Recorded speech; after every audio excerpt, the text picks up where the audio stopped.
si Mai Salazar. Hatid sa inyo ang mga pinakamainit na balita sa bansa dito sa News Force. Sa ulo ng mga balita, WHO, prioridad ang Africa hinggil sa pagbibigay ng bakuna laban sa Mpox. Senador Sherwin Gatchalian, isiniwalat na nakaalerto na ang mga bansa sa Asia para sa pagtugis kay Alice Guo. AFP naninindigang hindi isusuko ang teritoryo ng Pilipinas sa kabila ng pangharas ng China sa barko at aircraft ng bansa. Register Anywhere program ng COMELEC magtatapos na ngayong linggo. 73 Pinoy nasagip sa umano'y cyber scam hub sa Laos. Philippine Men's National Football Team inilabas na ang 23-man rosters para sa Malaysia meet. Patas at bantay na balita, komprehensibong ulat para sa pulso ng masa. Ito ang News Force.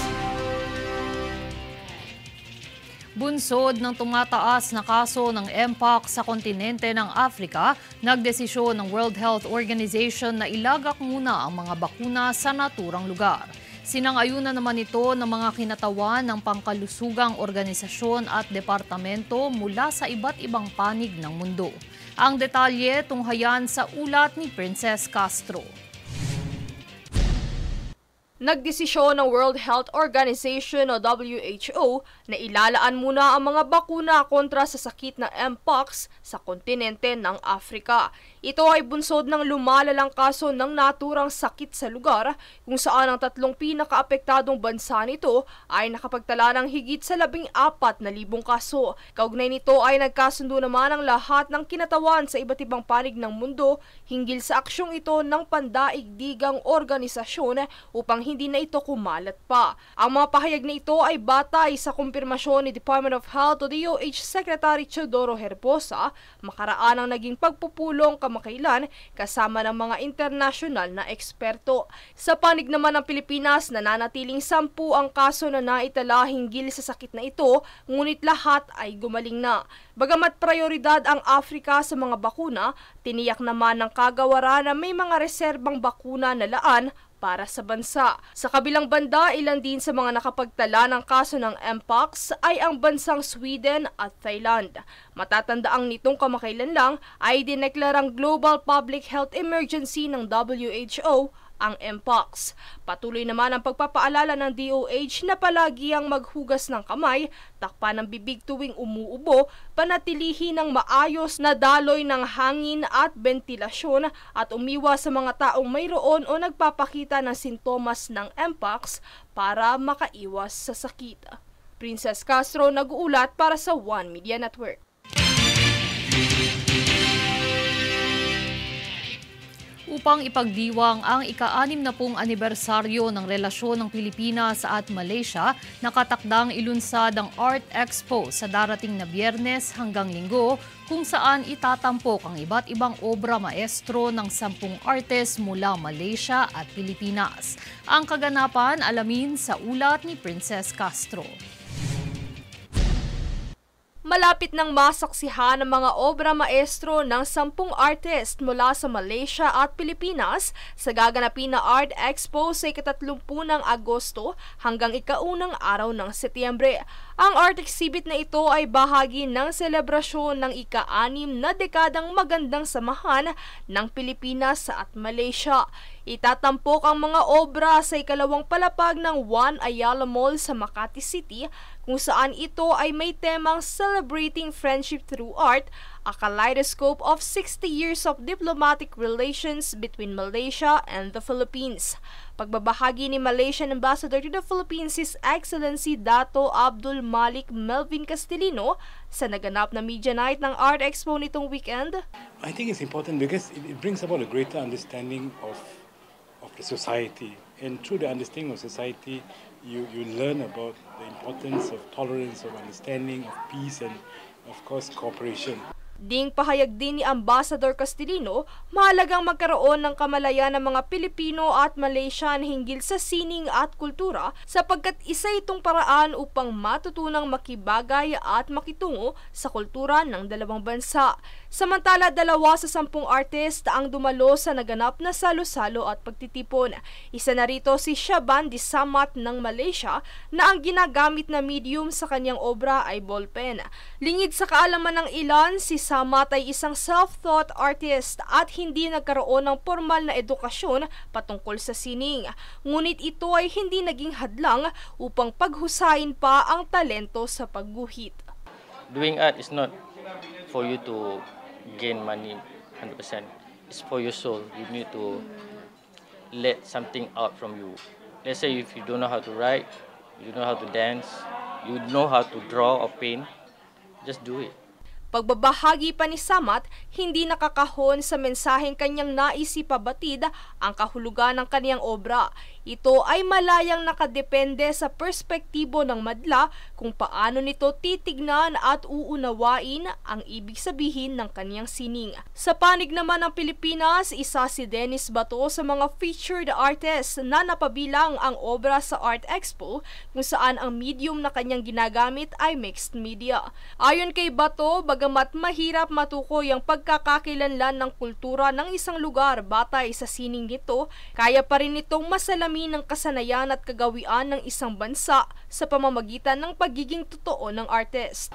It's hard to say what's really Filipino or what's really Malaysian in art.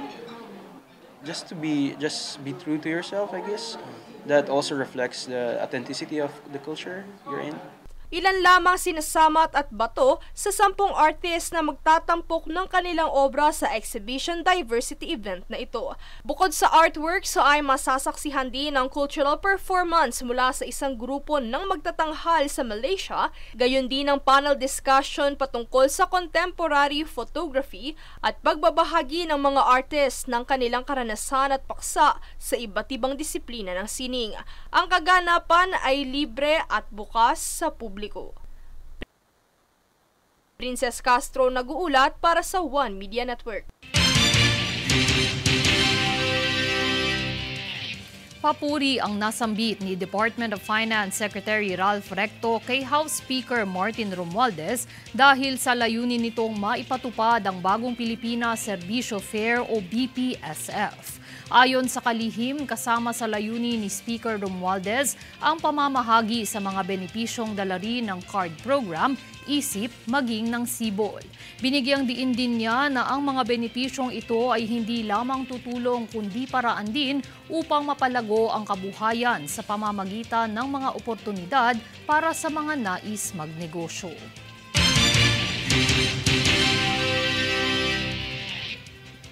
Nakaalerto na ang mga otoridad sa mga bansa sa Asia para sa posibleng pagtatago ni dating Bamban Tarlac Mayor Alice Guo. Ito ang kinumpirma ni Senator Sherwin Gatchalian sa isang ambush interview sa pagdiriwang ng Araw ng Mga Bayani sa Fort Bonifacio sa Taguig City. Aniya, nakausap niya ang mga ambassador ng Asian countries at sinabing nakamonitor na ang mga ito kay Alice Guo. Kumpiyansa naman ng senador na ang pagdinig bukas sa Senado ay makakatulong upang maisiwalat ang iba pang kasangkot sa iligal na operasyon ng Pogo sa bansa.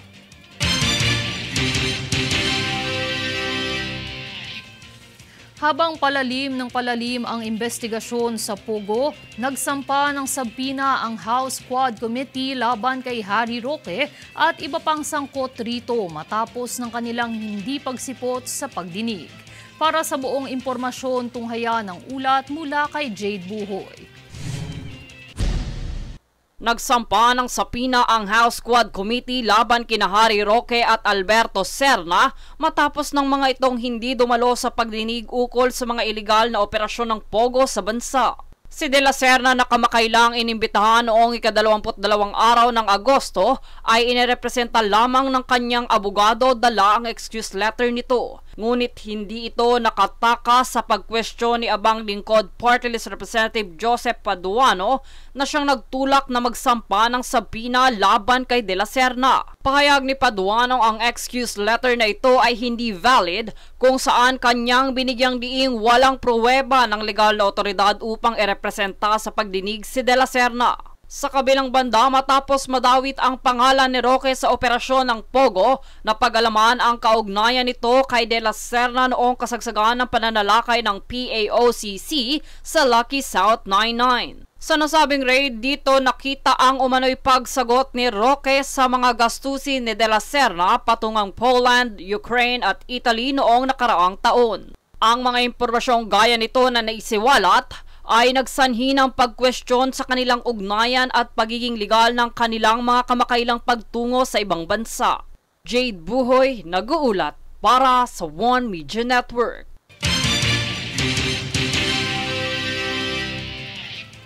Nanindigan ng pamahalaan na hindi isusuko ang teritoryo ng Pilipinas. Ito ay sa kabila ng muling na itatalang pangharas ng China hindi lamang sa barko ng Philippine Coast Guard kundi pati sa mga aircraft ng Philippine Air Force. Francis Riodique para sa balita. And still, the order of the President, which is not to give up a square inch, even a square centimeter of our territory, stands. So yun po yung aming standing order na galing sa ating Pangulo. Kaya tuloy-tuloy po yung ating ginagawang mga actions so that we can maintain our presence in the area. Yun po ang importante, yung presence natin.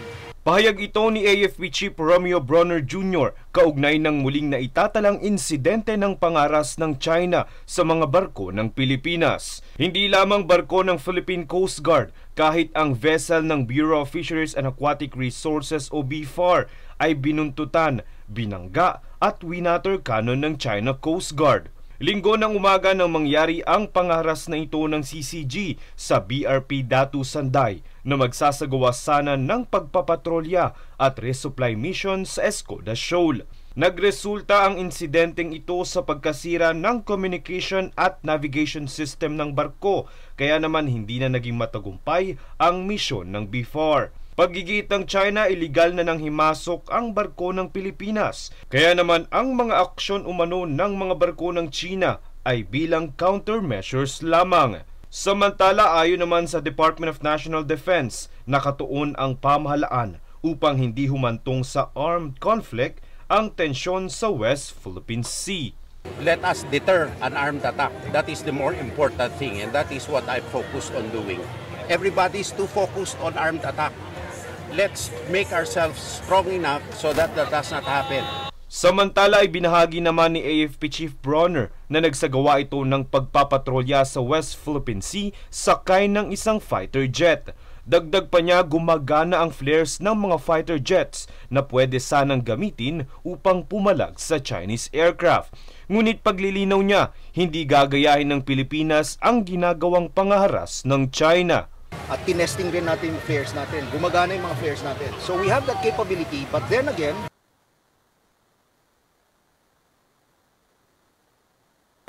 because we follow international laws, hindi natin ginagawa yun sa iba.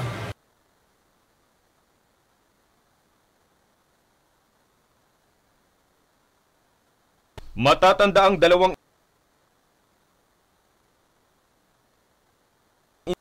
insidente ng pangaharas ng Chinese aircraft ng People's Liberation Army ng China ang naitala ngayong buwan matapos magpakawala ng flares sa ruta ng direksyon ng aircraft ng Philippine Air Force. Francis Riodique, nag-uulat para sa One Media Network.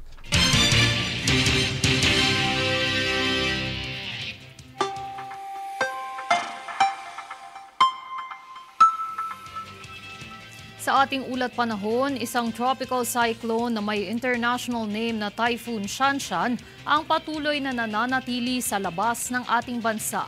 Kumikilos ito pakanlurang Hilagang Kanluran sa bilis na 25 kilometro kada oras at kasalukuyang nasa extreme northern Luzon. Sa kabilang banda, hanging habagat ang nagpapaulan sa Visayas, Mimaropa, Bicol Region, Zamboanga Peninsula, Quezon, Basilan, Sulu at Tawi-Tawi. Bahagya namang pag-ulan sa Kamaynilaan at natitirang bahagi ng Calabarzon at Mindanao. Habang localized thunderstorms naman sa natitirang bahagi ng Luzon.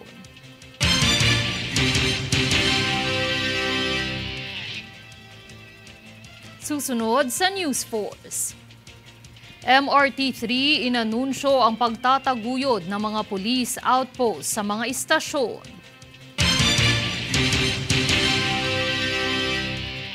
PNP-ACG nagbabala sa mga nagbebenta ng registered SIM card. BI inaresto ang dayuhang Koreanong sindikatong leader sa Cebu. Manatiling nakatutok para sa higit pang mga balita sa pagbabalik ng News Force.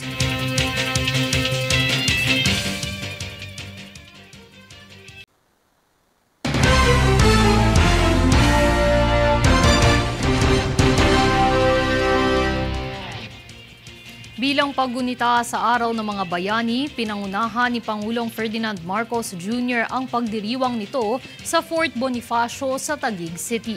Kinilala ng Pangulo hindi lamang ang makasaysayang ginawa ng mga bayani noon, kundi pati na rin ng mga itinuturing niyang modernong bayani sa kasalukuyan. Alamin ang detalye kay Francis Riodique. Pasado alas 8 ng umaga nang dumating si Pangulong Ferdinand Marcos Jr. sa libingan ng mga bayani sa Fort Bonifacio sa Taguig City. Para ito sa paggunita ng Araw ng Mga Bayani kung saan pinangunahan ni Pangulong Marcos ang flag raising ceremony. Sinundan ito ng pag-aalay ng bulaklak sa puntod ng hindi kilalang sundalo o Tomb of the Unknown Soldier. Sa kanyang talumpati, kinilala niya ang mga bayani sa kasaysayan na binuwis ang kanilang mga buhay para ipaglaban ang kalayaan at dignidad ng bansa.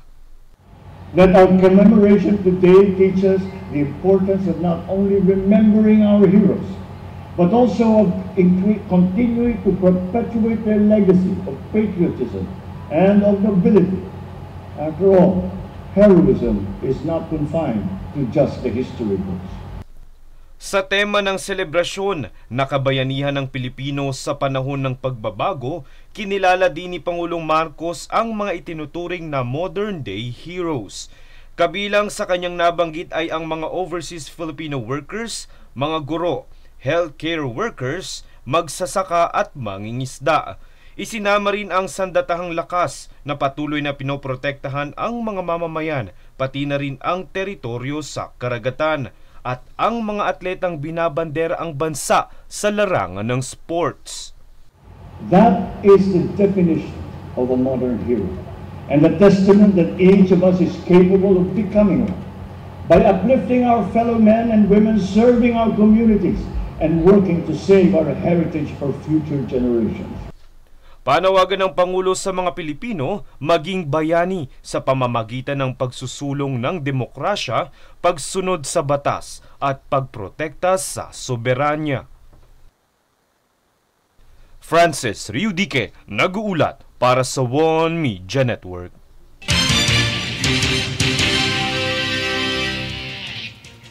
May isang linggo pa ang publiko para magparehistro at maging opisyal na botante sa ilalim ng programang Register Anywhere program ng Commission on Elections o COMELEC. Ito ay para sa mga nais makaboto sa 2025 elections kung saan maaaring magparehistro sa mga pribadong establishmento at tanggapan ng gobyerno sa buong bansa hanggang ngayong katapusan ng Agosto.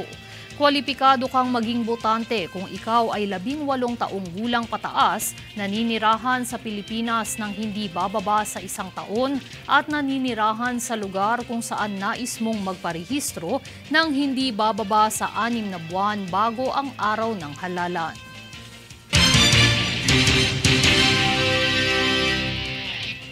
Tiniyak ng Department of Social Welfare and Development o DSWD na kabilang ang rebel returnees sa mga programa na mayroon ang kagawaran. Ayon kay DSWD Secretary Rex Gatchalian, ang 500 milyong pisong pondo na ibinigay ng Department of Budget and Management o DBM ay nakalaan para simulan ang Regional Project Management Office. Layo nitong isulong ang inklusibong lipunan at suporta sa pagbabagong buhay at reintegrasyon.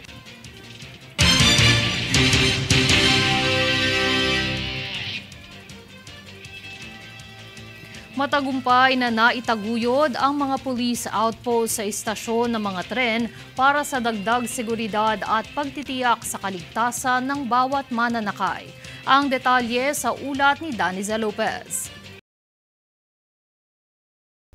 Para sa mga pasahero na mayroong katanungan o kailangan ng tulong sa kanilang biyahe, ay matatagpuan na ang mga Police Assistance Desk o Police Outpost sa mga istasyon ng MRT3.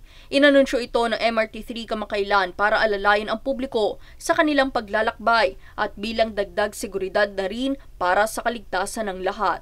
Ito'y itinalaga matapos ang naging pagpupulong ni Department of Transportation o DOTR Secretary Jaime Bautista at Assistant Secretary for Railways, MRT3 Officer in Charge Georgette Aquino ukol sa pagpapakalat ng kapulisan sa rail sector. Matatandaan na mula noong 2023 hanggang taong kasalukuyan ay nasa mahigit 80 krimen ang naitala kung saan ang mga kaso na kinabibilangan nito ay ang pagnanakaw at sexual na panghaharas.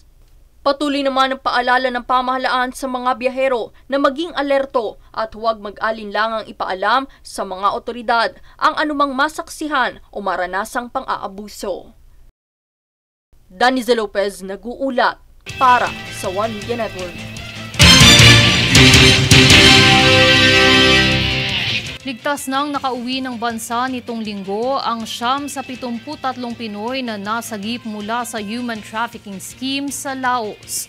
Pinangakuan umano ang mga biktimang Pinoy ng trabaho bilang mga customer service representative sa Thailand, ngunit napilitang magtrabaho bilang mga scammer mula sa scam syndicate sa Golden Triangle Special Economic Zone, Bokeo Province sa Laos. Nakatakda namang magbigay ng Department of Migrant Workers, Overseas Workers Welfare Administration at Interagency Council Against Trafficking ng kaukulang tulong sa mga nakaligtas.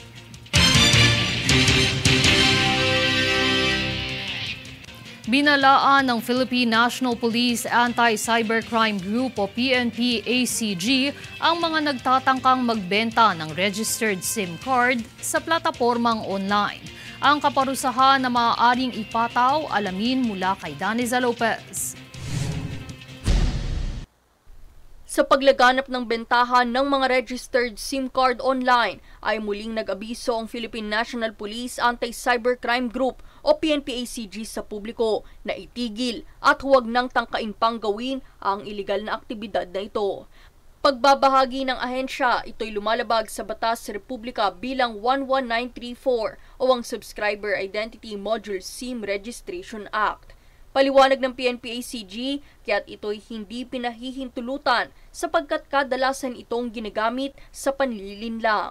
Haharap naman sa pagkakakulong ng 6 na buwan hanggang 6 na taon ang sinumang mahuli na lumabag sa batas na ito kung saan maaari ring patawan ng multa na nagkakahalagang 100,000 piso hanggang 300,000 piso. Daniza Lopez nag-uulat para sa One Media Network. Inaresto ng Bureau of Immigration ang dayuhang Koreanong leader ng sindikato sa Cebu matapos ang kanyang pagkakadawit sa telecommunications fraud. Para sa balita, narito si Jade Buhoy. Sa lungsod ng Cebu, arestado ang South Korean national dahil sa kanyang pagkakawanted sa bansang South Korea ukol sa telecommunications fraud. Ayon kay BI Commissioner Norman Tansinko, ang arestadong pugante ay kinilala bilang si Kang Yunuk. na pinatawan rin ng expulsion sa bansa dahil sa kanyang kaso ng overstaying. Bukod pa rito, napatawan rin ng red notice si Kang mula sa Interpol dahil sa di umanong leader siya ng voice phishing syndicate na nakakulimbat ng $840,000. Matapos ng operasyon, kabilang na si Kang bilang sa mga dayuhang hindi na maaaring bumalik pa ng bansa at agad rin siyang itinungo sa BI Warden Facility ng Camp Bagong Diwa para sa kanyang nalalabing deportasyon. Jade Buhoy, nag-uulat para sa One Media Network.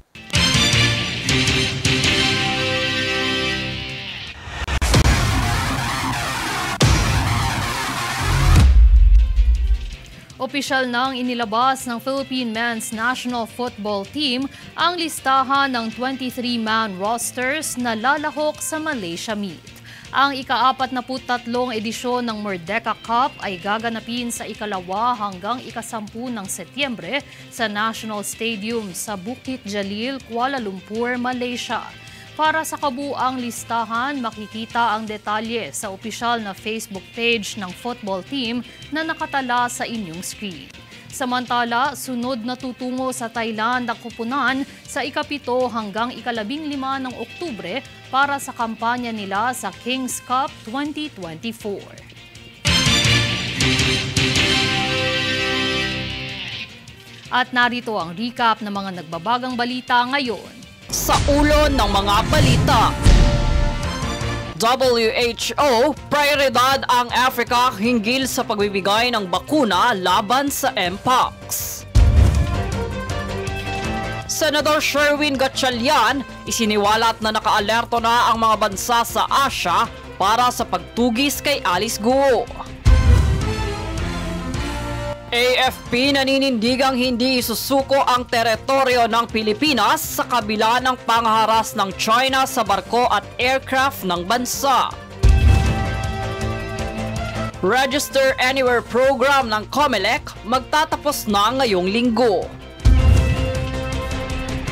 73 Pinoy nasagip sa umano'y cyber scam hub sa Laos. Philippine Men's National Football Team inilabas na ang 23-man rosters para sa Malaysia Meet. Patas at bantay na balita, komprehensibong ulat para sa pulso ng masa. Ito ang News Force. At yan ang pinakamainit na mga balita ngayong araw.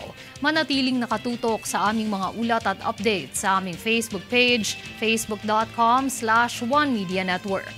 Ako si Mai Salazar at ito ang News Force.